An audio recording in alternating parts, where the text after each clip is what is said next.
ဖွင့်ပွဲလေးဖြစ်တဲ့အတွက်ကြားလာကြရင်အဲ့ဒါတော့များဟုတ်ကဲ့ဒီသူပြည်သက်တွေတော့ပေါ့နော်ဟုတ်ကဲ့နှစ်ပိုင်းခွဲပြီးတော့လာရောက်ပြီးတော့ကြော်ပြဖို့လာတာပါဆိုရင်စောပါဆိုတော့မြမတဲ့နဲ့မြမတဲ့တို့ခါရှောင်းတော့ဖွင့်ရအောင်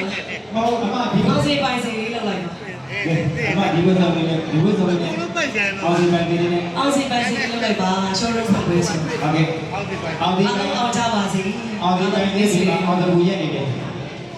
တိတ်ဆန်းဟုတ်ကဲ့မပြောဘူးအမတိတ်ဆန်းဆိုတော့ဘာမှပြောတိတ်တယ်တိတ်ဆန်းဟုတ်ကဲ့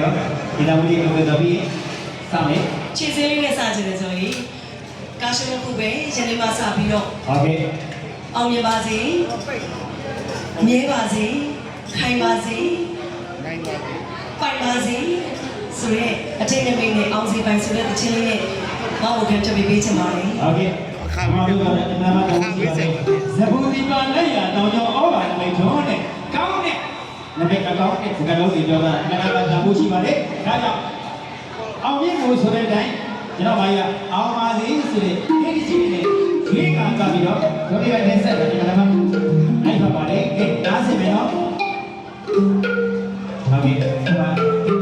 ဒီရာမှုပတ်စားနေဒီရာမှုပတ်စားနေတယ်โอเค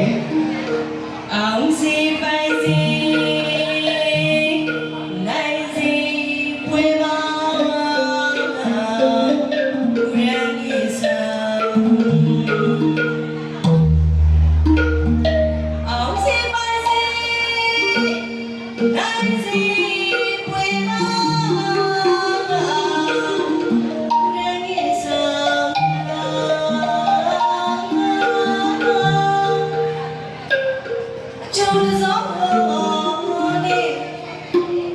Just